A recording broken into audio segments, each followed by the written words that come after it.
말씀 제목을 기도 불을 켜라 라는 제목을 함께 은혜 나누곤 합니다. 정말 오늘 너무 춥다고 할 정도로 추워서 사람들의 마음이 위축되고 거리는 얼어붙고 한 그런 모습을 봅니다. 올해 들어서 어제 오늘 교회 본당도 최저 온도를 계속적으로 나타내더라고요. 앞으로 점점 추워질 것만 남았죠. 1월 중순까지는 계속 추워질 텐데 우리가 마음을 잘 다스리고 건강을 잘 챙겨서 우리가 이 겨울을 잘 이겨낼 수 있게 되기 바랍니다. 오늘 우리가 사는 시대는 어떻습니까? 우리 마음이 복잡하듯이 세상도 복잡하고 세상이 점점 더 힘겨워질수록 우리 마음은 점점 불안으로 가득 찰 수밖에 없습니다. 결국은 복잡하고 마음이 불안해질 때에 사단은 우리의 영적인 부분을 어둡게 하는 그런 작전을 펴고 그렇게 행동에 옮기겠죠. 살면서 우리는 자주 이런 말 합니다. 왜 나만, 혹은 왜 우리만, 이렇게 말하기 쉽습니다. 왜 나만 유독 이렇게 힘들게 살아야 되는가? 왜 나만 이렇게 힘든 시간을 보내야 되는가? 이런 마음이 들 때가 참으로 많이 있습니다. 우리 하은이 여기 앞으로 나와서 앉으세요. 네. 근데 알고 보면 그것이 나만이 아니라 남들도 불안해할 수 있고 남들도 힘겨운 시간을 보낼 수 있습니다. 목사에서만 힘든 게 아니라 성도에서만 힘든 게 아니라 예를 들어서 때로는요 이렇게 말할 수 있어서 다 힘들어요. 그럴 때 우리가 하나님을 붙잡고 더 귀한 믿음으로 살겠다고 고백하는 것이 우리 가운데 얼마나 중요한지를 깨닫게 되기를 주님으로 축원합니다. 왜냐? 주님께서 오늘 우리에게 분명히 약속하시는데 거듭 강조해서 하시는 말씀이 뭐냐면 얘야 하나님은 응답하신단다. 이 고백을 우리에게 말씀해 주고 있는 거예요. 하나님은 응답하신다. 오늘 그러다 보니까 오늘 우리가 힘겹고 마음이 무너지는 것 같고 또 때로는 왜 나만이라고 말하면서 힘겨운 시간을 보내는 성도들에게 원하는 한마디가 있다면 여러분이 힘겨운 그것을 주님께 내려놓으실 수 있게 되기 바랍니다. 어떤 성도는 이렇게 말하더라고요. 입에서 아예 그냥 쌍욕을 하시면서 제게 하소연하는 그런 분들도 계시더라고요. 그만큼 힘든 거죠. 힘든 거예요. 삶의 힘든 그런 모습들, 삶의 힘겨운 시간을 보낼 때에 우리는 세상에 대해서 원망과 한탄과 낙심할 것이 아니라 그럴 때 우리는 다시 주님을 더 바라볼 수 있기를 주님 축원합니다. 지난 한 주간 살면서 얼마나 힘드셨습니까? 어떤 집사님은 다리가 퉁퉁 부어가지고 문 밖을 못 나간다고 하고 어떤 사람들은 새로운 직장을 구하고 싶어가지고 안달하는 그런 사람들도 있었습니다. 또 어떤 가정들은 자녀들과의 갈등 때문에 너무 힘겨워하는 그런 집도 이렇게 볼 수 있었습니다. 살다 보면요 아플 수도 있고 갈등도 있을 수 있고 주머니에 물건이 다 떨어져 가지고 혼자 처절한 낙심 가운데 있는 그런 상황도 있을 수 있습니다. 근데 중요한 것은 그러한 때에 주님이 우리를 아신다는 겁니다. 주님이 우리의 연약함을 아시고 우리의 아픔을 아시고 우리의 불안을 하여하는 그 모습을 아시고 세상은 약으로 다스린다고 말할 때에 때로는 우리는 하나님을 그래도 바라봐야 된다고 고백할 수 있는 그런 은혜가 우리 가운데 있기를 주님으로 축원합니다. 그럴 때 우리는 뭘 합니까? 기도할 수밖에 없죠. 그런데 또 이런 마음이 들 때도 있을 겁니다. 기도해도 무슨 소용이 있겠는가? 또 때로는 우리가 기도하면서도 그냥 하나의 주문을 외우고 가듯이 형식적으로 그냥 자리에 왔다 그냥 돌아가듯이 그렇게 가는 예는 얼마나 많았는가, 스스로 또 한번 생각해 보기도 바랍니다. 그래서 저는 오늘 꼭 말하고 싶은 게, 하나님은 그럼에도 불구하고 우리의 기도에 응답하신다, 혹은 역사하신다 라고 말씀하는 그런 부분입니다. 그래서 우리가 하나님 앞에서 더 좋은 은혜 가운데 있기 원합니다. 할렐루야. 우리의 기도는요, 하나님과의 그 친밀함입니다. 하나님과의 깊은 교제 속에 있음을 갖다가 증명하는 그런 시간입니다. 우리가 기도할 때에 우리 삶의 어둠을 몰아내는 그런 역사가 있다는 거예요. 캄캄한 밤에 스위치만 키면 온 세상을 밝히듯이 불이 들어오는 것처럼, 우리 삶에 가장 힘겹고 또 때로는 낙심되고 좌절과 절망이 찾아오면서 아무도 내 곁에 없다고 생각할 때에 우리는 스위치를 하나 올려서 불을 켜듯이 기도 스위치를 켤 수 있는 저와 여러분 되기를 주로 축원합니다. 왜냐하면 이미 하나님은 여러분이 믿든지 말든지, 여러분이 기도하든지 말든지 이미 하나님 우리와 함께 하시고 우리 곁에 와 계시기 때문에 그렇습니다. 할렐루야. 그러므로 오늘 우리가 때로는 너무 힘들지만, 때로 주문처럼 말했을지 모르겠지만, 그러나 오늘 이 시간 이후로는 기도만이 하나님과 나 사이를 더욱더 끈끈하게 맺을 수 있는 끈처럼 여기시기 바라고, 우리의 기도가 어두운 우리의 삶의 환경을 갖다 바꾸는 스위치를 켰을 때 불이 들어오게 하는 그런 역사인 줄로 우리가 믿으시기 바랍니다. 할렐루야. 오늘 주님께서는 우리에게 기도의 본을 보이시면서 확신을 주실 세 가지 명령이 있습니다. 그것은 뭡니까? 기도불을 켜라, 기도해라, 항상 기도해라, 또 기도하고 또 기도하고 또 기도해라. 오늘 본문에서 왜 예수님께서는 이렇게 기도에 대해서 말씀하시냐, 가만히 보니까요, 오늘 11장 1절에 이렇게 표현했어요. 예수님께서 한 곳에서 기도하시고, 예수님께서 기도하시는 것을 제자들이 보았습니다. 예수님 오늘도 기도하시네, 예수님 또 기도하시네. 그것을 본 제자 중에 하나가 여쭤오는 거예요. 주여, 요한이 자기 제자에게 기도를 가르친 것 같이 우리도 기도를 좀 가르쳐 주세요 라고 하는, 기도를 가르쳐 달라는 제자의 그 말씀 때문에 오늘 예수님께서 이렇게 말씀하고 계십니다. 그러면 아니, 세례 요한이 도대체 어떻게 기도를 가르쳤을까? 그리고 세례 요한이 기도를 가르친 것을 보았던 제자들이, 예수님도 우리 선생이니까 세례 요한은 제자들에게 기도를 가르친 것처럼, 예수님 지금 우리의 선생이니까, 라보니요, 선생이니까요, 선생이니까 우리에게도 좀 기도 좀 가르쳐 주세요 라고 말씀하는 거예요. 그리고 요한은 어떻게 기도를 했어요? 이미 구약의 유대인들은요, 하루에 3번 기도하는 게 형식적으로 이미 틀이 짜 있었어요. 일주일에 3번씩 금식하는 게 툴이 있었습니다. 하루 아침, 점심, 저녁에 그들은 작정하고 기도했었습니다. 공동 기도문이라고 가지고 아미다라는 그런 기도문이 있답니다. 아미다라는 기도문 가지고 그들이 공동 기도문을 해서 18가지 축복문이라고 하는 그 기도문을 갖다 낭독했다는 거예요. 그 기도문 중에는 백성의 평안과 성전의 재건과 메시아 예수여 어서 오시소라고 하는 그런 내용들이 그들의 기도문 속에 포함되어 있었다는 거예요. 이것을 늘 아침, 점심, 저녁 계속 기도했다는 거예요.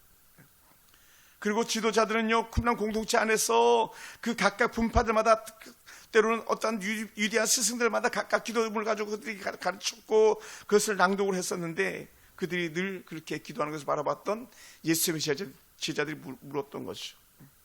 통곡의 벽에도 가보면, 예루살렘 성전 통곡의 벽에서 이렇게 기도문을 가지고 쭉 줌을 외듯이 외우는 그런 사람들이 있는 것을 제가 보았었습니다. 그 모델이 지금까지 내려오고 있다면 그것은 뭐냐면, 이 로맨 캐톨릭 천주교 가보면, 천주교는 기도문이 이렇게 있어요. 늘 가지고 다니면서 기도하는 기도문이 있습니다.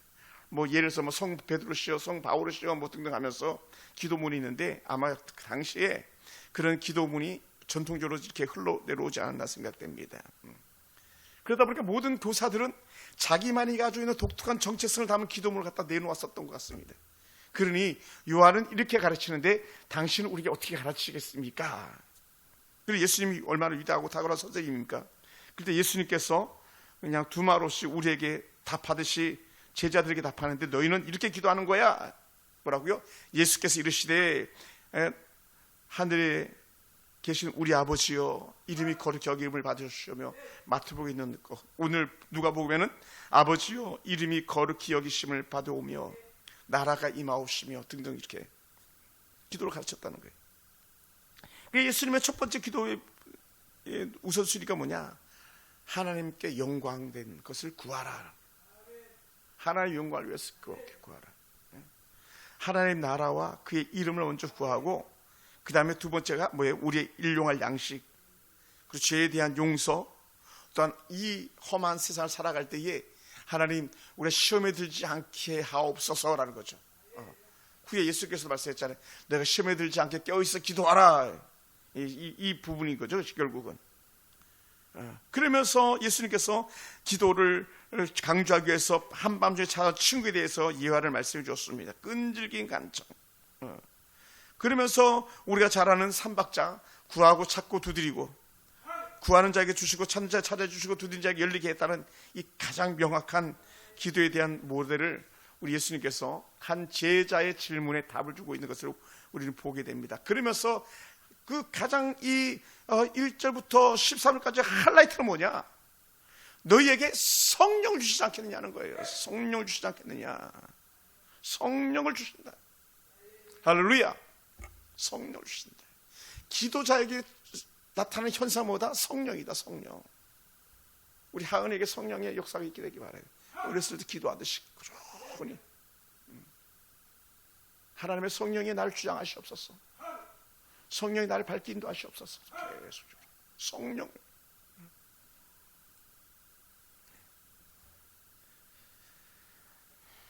그러다 보니까 예수님이요 조금 모델이 되신 거예요. 어떤 모델? 예수님이 기도자의 모델이 되셨다. 예수님께서 한 곳에서 기도하셨다는 것은 기도의 모델이죠. 예수님은 늘 기도하셨어요. 습관을 따라 기도하셨고, 때로 따로 시간을 정해놓고 기도하셨고. 그러므로 오늘 우리는 예수님을 따라가는 게 얼마나 중요한지 깨닫게 되기 원합니다. 그러니까 예수님은 공생을 시작하면서도 기도로 시작하셨고, 철야 기도를 만든 분은 누구다? 예수님. 밤을 새워서 기도하셨고, 또 조그만 문제만 있으면 예수님은 항상 기도하시면서 그렇게 앞으로 나아가셨고, 또 감사하면서 기도하셨고, 오병이 같은 경우도 막 기도를 하고 나니까 오병이 기적 역사가 나타났고, 죽은 자 나사로 무덤 앞에서도 기도하시니까 나사로가 살아나왔고, 다 기도였었어요. 그리고 더 큰 역사가 있을 때 더 간절히 기도했다는 거예요. 할렐루야. 그러다 보니까 오늘 우리의 연약함이 뭘까요? 우리는요 아쉬움이 없는 것 같습니다. 아쉬움이 없는 것 같아요. 아쉬움이 없으면 기도하지 않는 거죠. 혹은 교만하며 기도하지 않는 거죠. 예수는 그렇게 기도하셨는데, 큰 일이 있을 때 어떻게 해요? 십자가 달려 죽으실 때 예수님은 죄 용서를 위해서 우리를 위해서 기도해 주셨고, 당신 스스로 위해서 또 기도하셨고, 뭡니까? 아버지 내 영혼을 아버지 손에 부탁하나이다. 다 기도. 그러니까 예수님이 입만 여시면 기도하죠. 그리고 주님은 기도하시고 행동으로 본을 보이셨죠. 기도는 행동을 앞서면서 행동은 기도를 따라가는 거죠.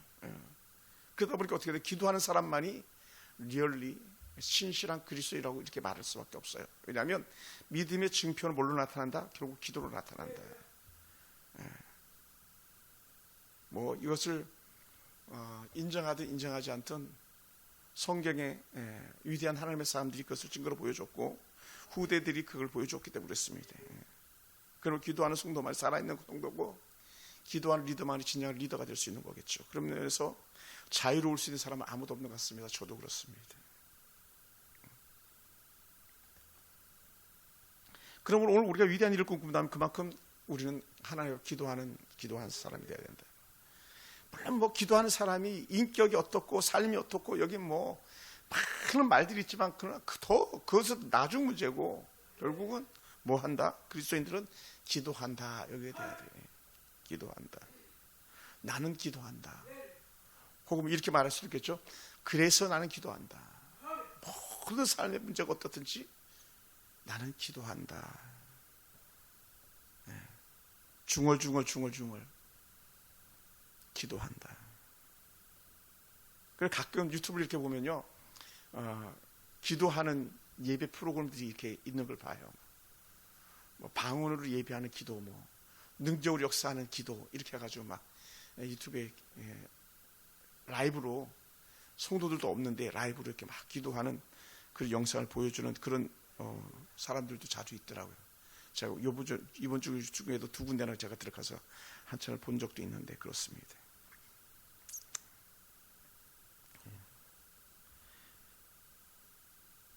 그러면 왜 예수님께서 기도를 말씀하시면서 아주 획기적인 말씀하셨을까? 너희는 이렇게 기도해야 돼 하면서 전혀 다른 사람들이 말하지 않은 부분을 갖다 드러내는 게 뭐냐? 주기도문에 말씀하시는 아버지여, 혹은 다른 본문에는 하늘에 계신 우리 아버지여 라고 하는 그런 단어예요. 아버지. 전에는 감히 하나님을 아버지라고 부를 수 있는 그런 예가 없었습니다. 다 두려움의 존재였죠. 야훼라는 하나님이라는 단어만 나와도 벌써 모격지게 할 정도로 그렇게 했었죠. 나도 오래전에 벌써 그렇게 됐습니다마는 예배단에 올라올 때마다 새벽이든 밤이든 낮이든 목욕을 하고 예배를 인도하러 갔던 그런 적들이 많았었습니다. 그런데 오늘 주님께서는 가장 친밀한 단어 아버지여, 이 단어를 쓰고 계시는 거예요. 뭐 할 때? 기도할 때. 기도할 때.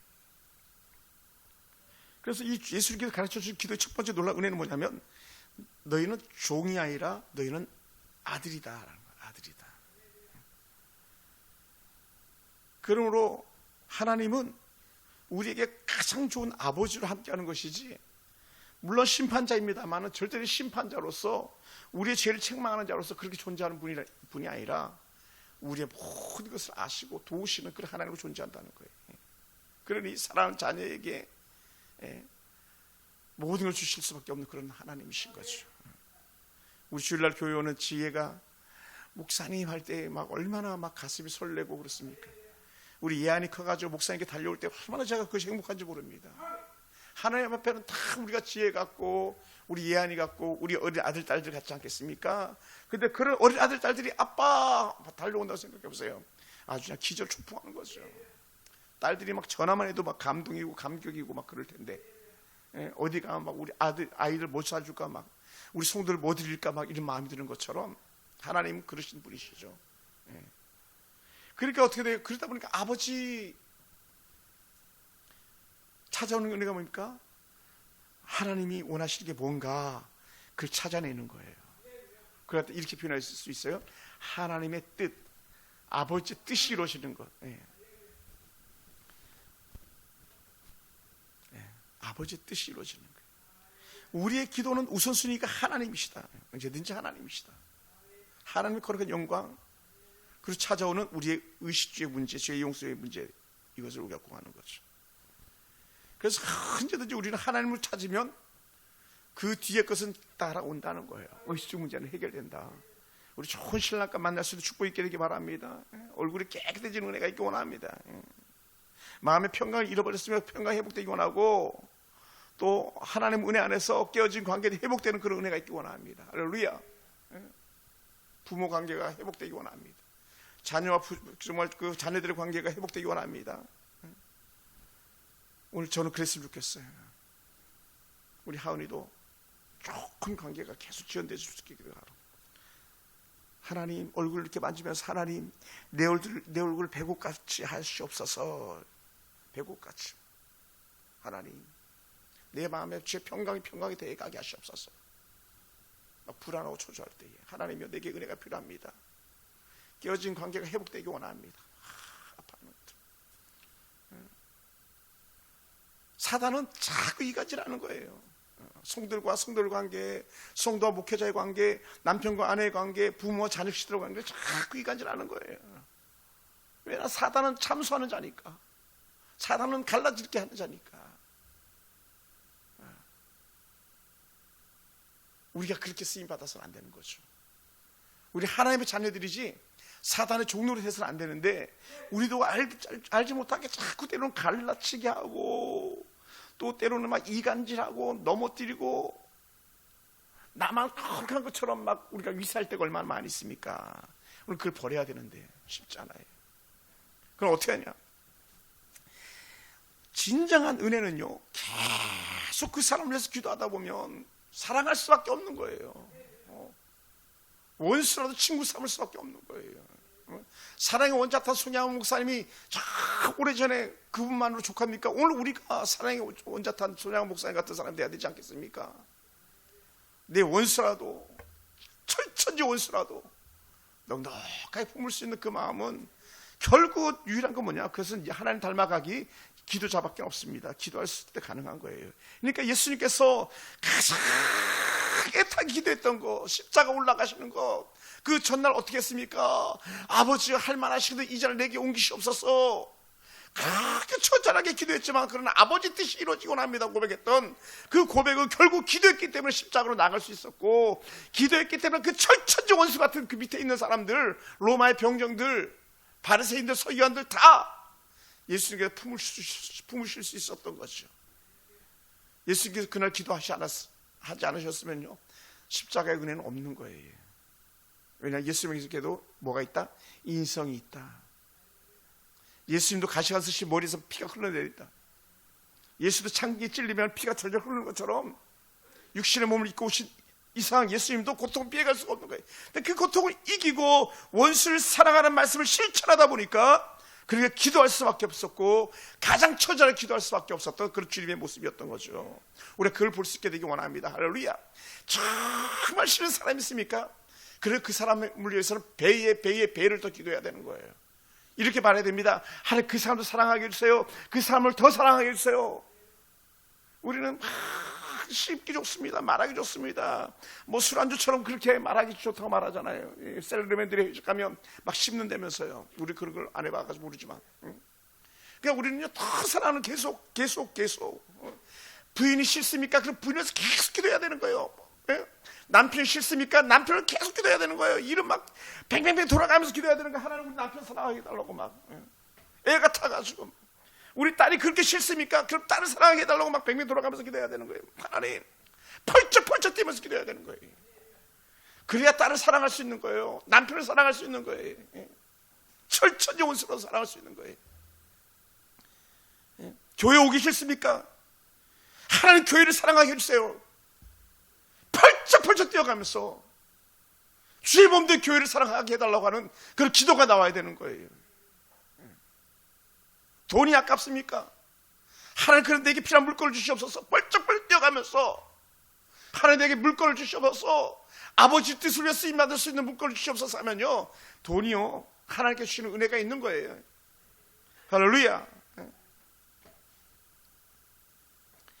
오늘 하나님을 우선시하면요, 우리 하나님의 은혜 통치 안에 들어가는 거예요. 이렇게 기도하라. 하나님의 통치 안에 들어가는 기도하라. 아버지요, 하나님이 우리 통치가 되시면요, 우리는 그 안에 들어가서 다 누리기만 하면 되는 거예요. 그 순간부터 내 삶의 방향이 바뀌고, 내 인생의 주도권이 바뀌고, 내 인생의 문제의 해답이 달라지는 줄 믿습니다. 할렐루야.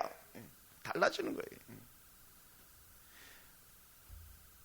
응답을 받을 때까지 멈추지 않는 끈질긴 기도가 우리 안에 나타나게 주시면 축원합니다. 어떤 사람이 이렇게 말한다는 거예요. 목사님, 저는 기도했지만 응답이 없습니다. 수십 번 내가 울며 불며 그렇게 했지만 응답하지 않았습니다. 뭐 남의 얘기가 아니잖아요. 얼마 전에도 우리 그런 사람들 봤잖아요. 하나님, 목사님 살려주세요. 하나님 살려주세요. 하나님 살려주세요. 저도 마찬가지. 하나님 살려주세요. 장로님 살려주세요. 집사님 살려주세요. 때로 데려가시는 경우도 있잖아요. 근데 중요한 게 뭡니까? 그들의 처절한 기도 속에서 드렸던 예배를 통해서 더 큰 천국을 바라보는 그런 믿음이 있었잖아요. 암이 걸렸다고 낙심하지 않았잖아요. 오히려 그 가지고 하나님을 더 사랑했다고 고백했잖아요. 주변을 더 돌아볼 수 있었잖아요. 그 복음의 영향력이 나타났었잖아요. 뭐 때문에? 그 처절한 고통들 때문에 하나님을 더 찾고 기도하고 좌절하지 않으니까, 야, 저 사람이 진짜 장로님이었네.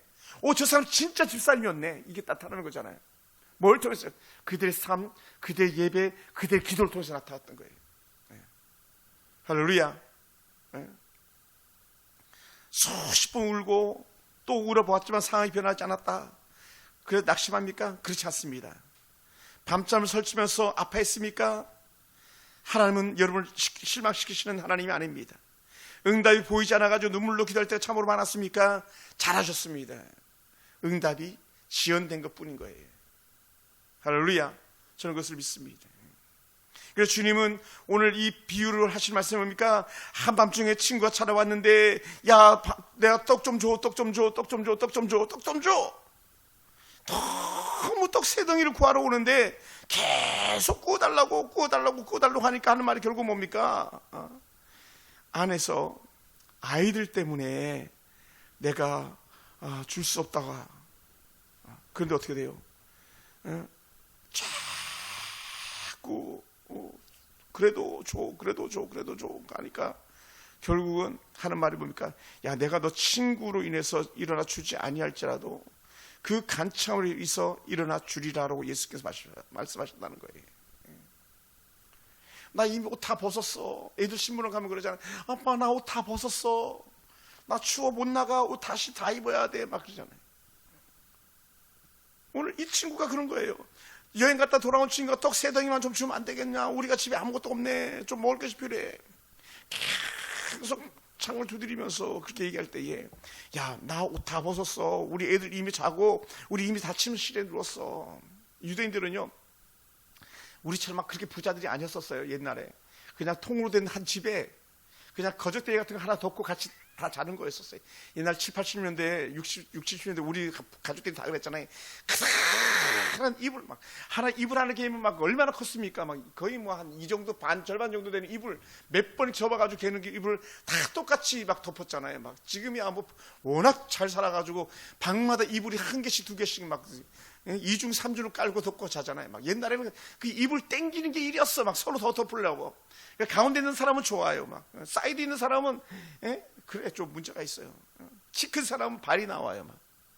그러니까 이 자다가 일어나면요 애들이 다 깨는 거예요. 부인이 깨는 거예요. 그러니까 나 못 나가. 안 돼.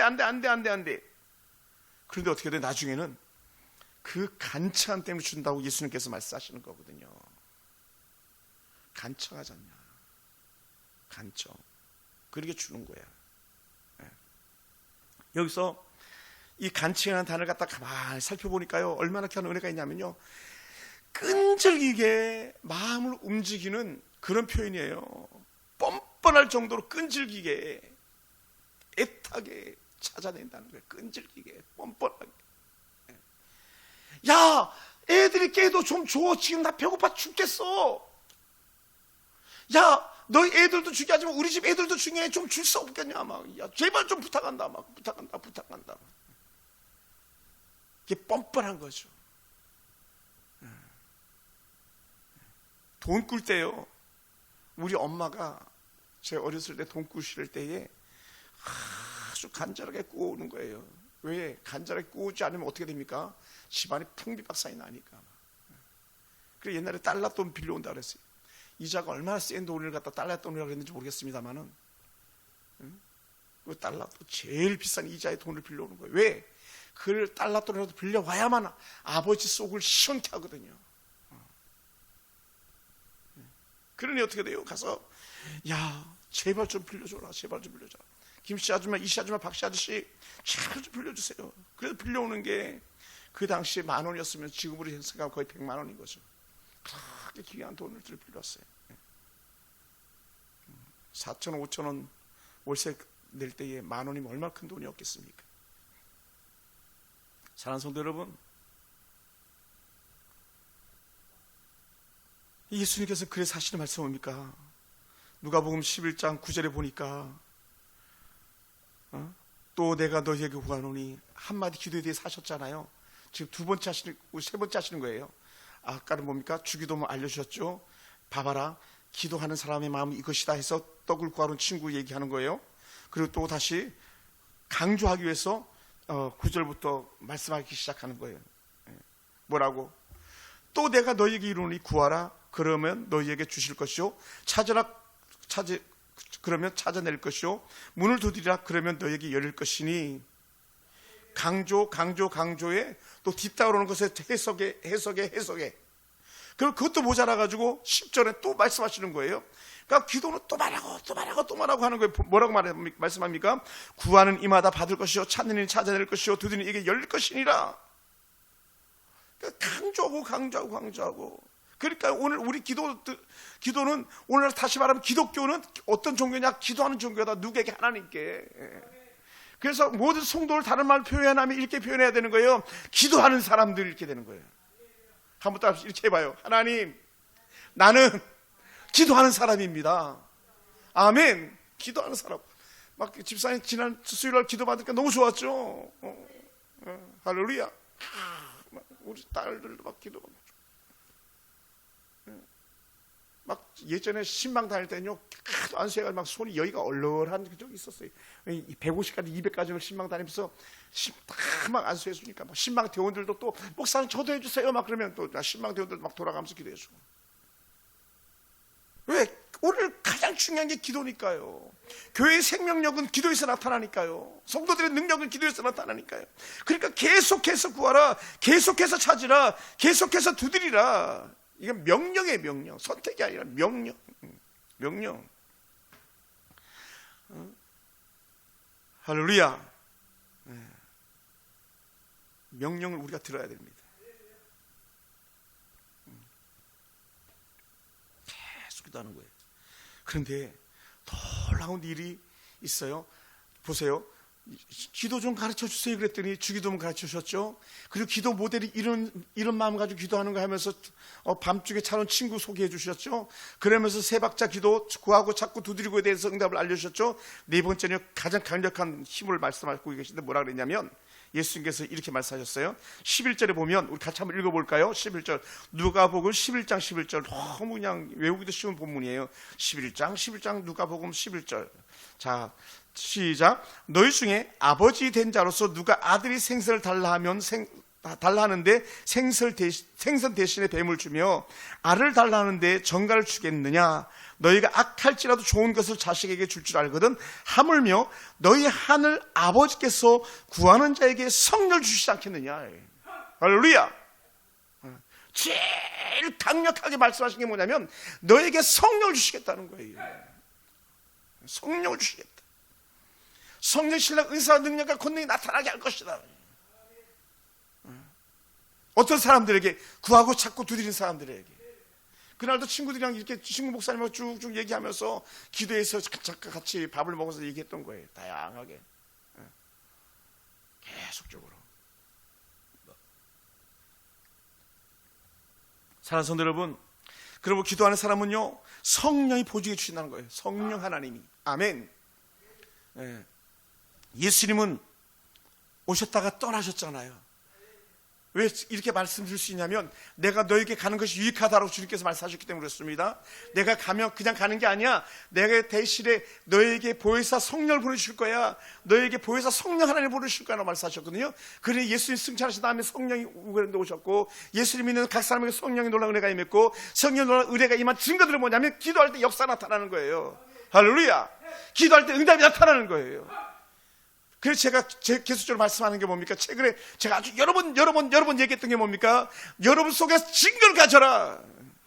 무슨 증거? 응답받은 증거를 가져라. 여러분에게 간증을 가져라. 간증. 하나님 내게 어떻게 역사하셨는지 간증을 가져라. 막 우리가 살아가면서 다 죄의 흔적들밖에 없는 것 같아요.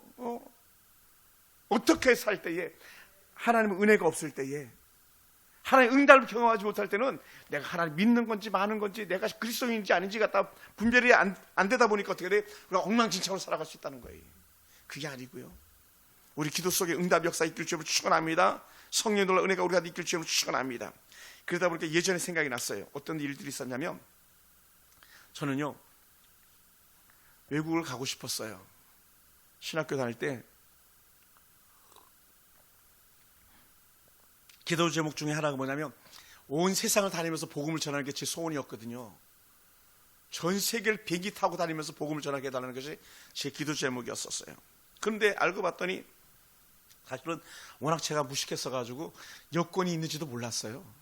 근데 나중에 여차여차 알아보니까 해외 가려면 여권이 있어야 된다고 그러더라고요. 여권. 뭐 우리 주민등록증밖에 없었으니까 운전면허증하고. 그래서 여권을 만들었잖아요. 경기도 노총에 여권을 신청해서 한 2, 3주 만에 나왔던 것 같아요. 그 당시에 1999년도에 그리고는 여권을 만들어놨는데 해외를 가야 되잖아요. 가본 적이 없으니까. 그래서 제일 먼저 아내가 생일 선물로, 여름 방학 때 생일 선물로 아내가 태국을 보내준 거예요. 첫 번째 외국이 태국이었었어요. 뭐 그 태국 가가지고 에피소드도 많이 있었습니다만은. 두 번째는 미국을 가야 되는데 여권만 있으면 가는 게 아니잖아요. 한국 오실 때 비자 받았잖아요. 그죠? 저 비자가 있는지도 몰랐어요. 왜냐하면 외국에 가본 적이 없으니까요. 근데 비자가 있어야 된다 그러더라고.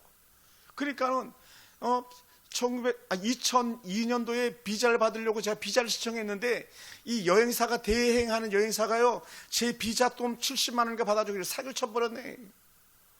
미국에 비자 받는데 돈 주고 수수료가 들어간다 해서 돈을 먼저 보내준데 거의 100만 원 가까운 돈을 갖다가 줬음에도 불구하고 계속 비자를 안 받아주는 거예요.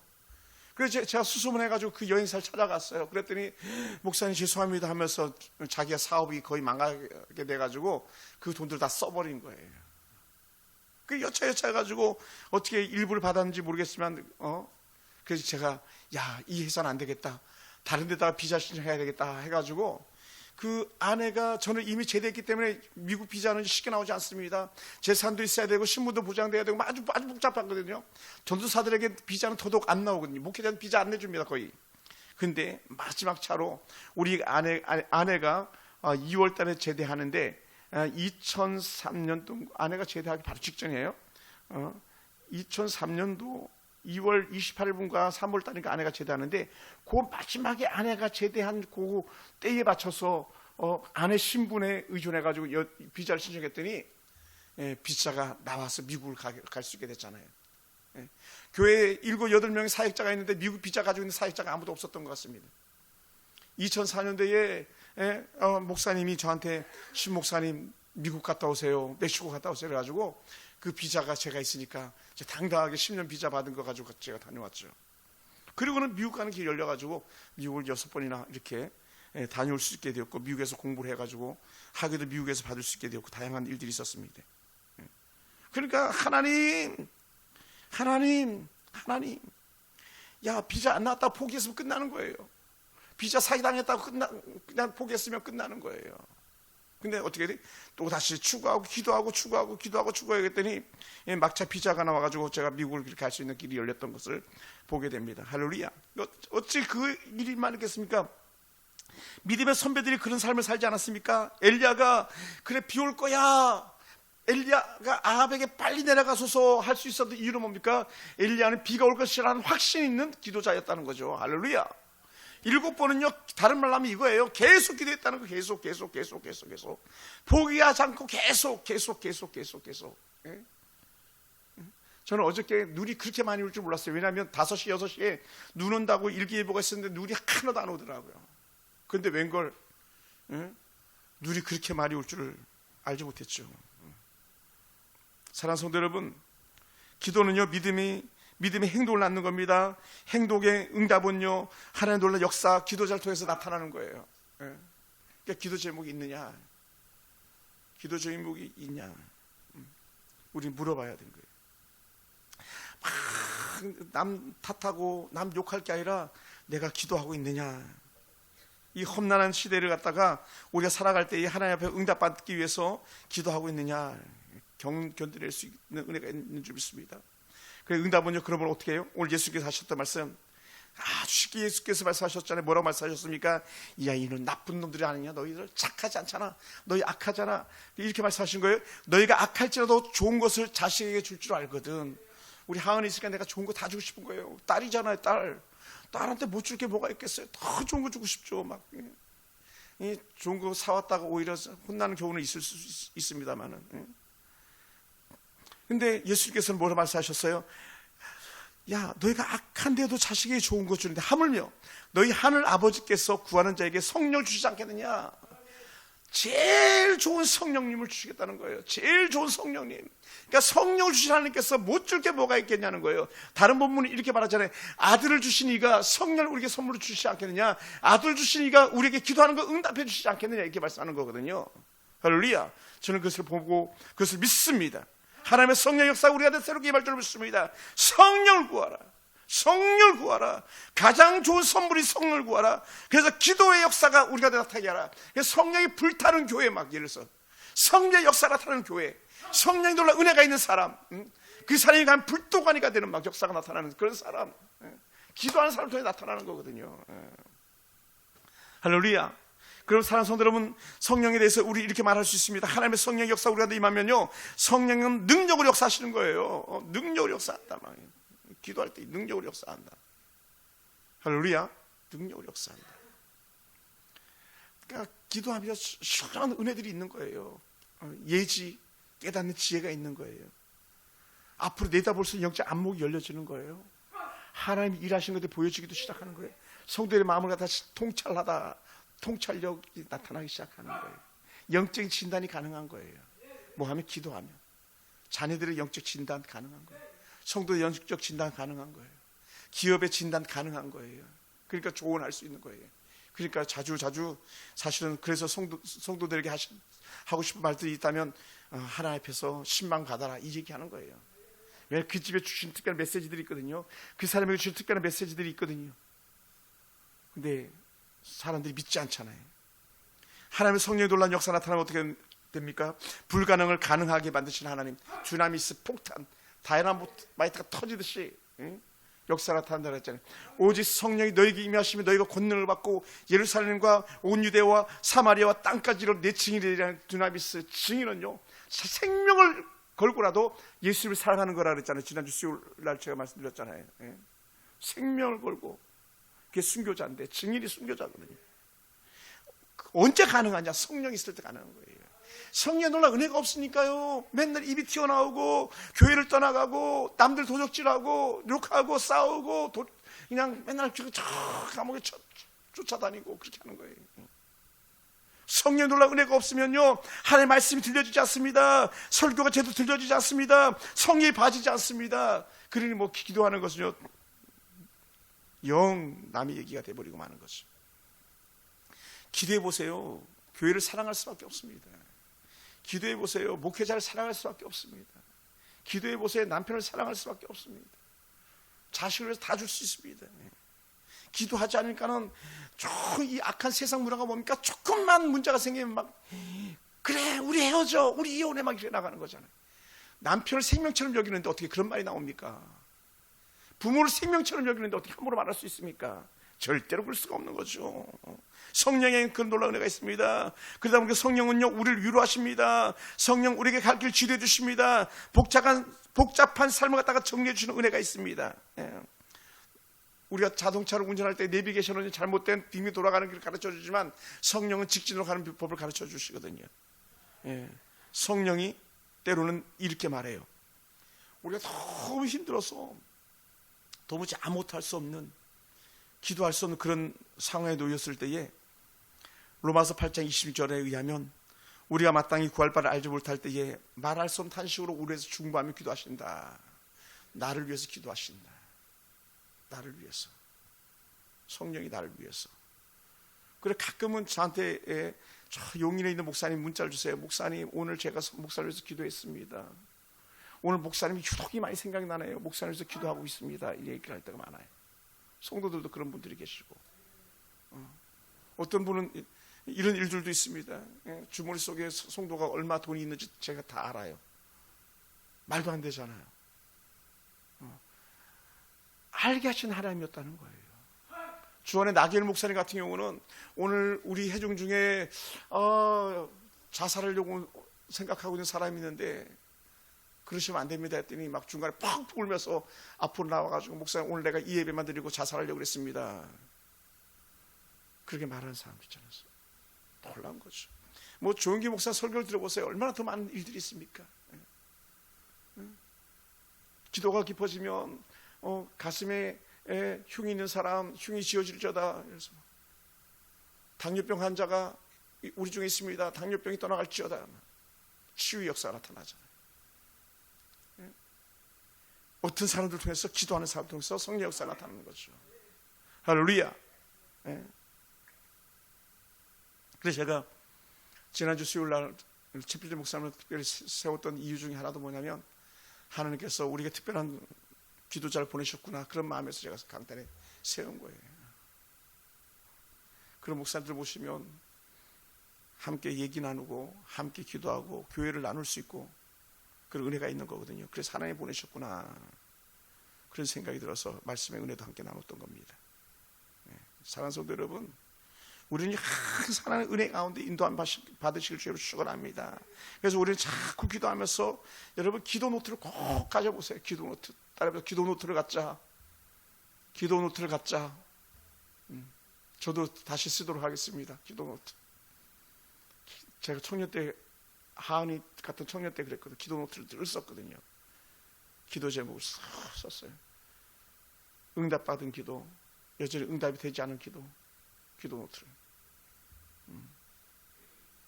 계속적으로 기도 제목을 가지고 있는 거예요. 오늘 집에 가셔서 조기순 집사님 한번 이렇게 생각해 보세요. 내 기도 제목은 뭔가? 내 마음의 소원은 뭔가?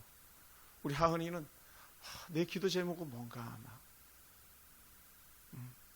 우리 성도님들은 내 기도 제목은 뭔가? 한번 생각해 보세요. 주신 은혜가 있을 거예요. 계속적으로.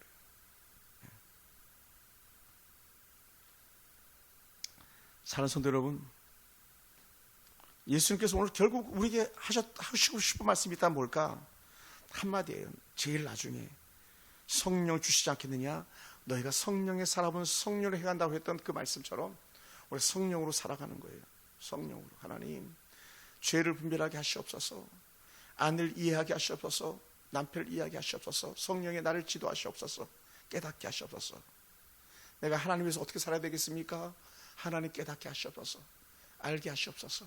하나님 내게 이런 돈을 주셨는데 하나님 이 물질 왜 주셨습니까? 하나님 위해서 쓰게 하시옵소서. 그러니까 계속 기도하는 거예요. 그러니까 제가 그랬잖아요. 갑자기 돈을 줘가지고 이 돈 어떡하지? 어떻게 하나님 왜 이 돈 주셨습니까? 가지고 있었더니 우리가 선교하고 있는 태국의 김철수 선교사님, 야 신목사 같이 밥 먹으면서 드론들을 얘기를 하는데, 야 나 돈이 좀 있어야 되는데 빔 프로젝트가 있어야 돼. 빔 프로젝트. 그거 얼마인데? 100만 원. 그때 제게 100만 원이 딱 들어왔거든요. 제가 아는 지인 집사님, 그때 당시 젊은 세댁 집사님이었는데, 목사님 돈 필요하시니까 이 돈 쓰세요. 100만 원을 가지고 왔어요. 아주 오래전 얘기입니다만. 근데 이 돈 쓰면 안 되겠더라고요. 왜? 다른 데 같으면 돈 주면 썼거든요. 근데 그때 그 돈을 쓰는 게 아니었던 것 같아요. 그래서 제가 아내한테, 여보 이거 내 돈 아닌 것 같아. 우리 돈 아닌 것 같아. 당신 가지고 있어. 그리고 나서 태국 선교사가 들어왔는데 그 친구가, 신 목사님 빔 프로젝트가 필요합니다. 태국 선교지에서 빔 프로젝트가 필요하다고. 그래가지고 야 그거 얼만데? 100만 원. 그래서 제가 그 돈을 주신 권사님을 찾아가서 직접 다시 돈을 드리면서 이 돈이 제 돈이 아니고요, 이 돈이 이 친구 돈입니다, 이 선교사님 돈입니다 하면서 건네주게 했잖아요. 그분이 지금 저희 교회 후원하고 있는 김남주라는 권사님이세요. 그렇게 그분이 목사님 기도해 주세요, 목사님 기도해 주세요, 목사님 기도해 주세요 해가지고 기도 응답 받아가지고 돈이 남게 된 걸 가지고 제게 갖고 온 거거든요. 사랑하는 성도 여러분, 말씀을 마무리합니다.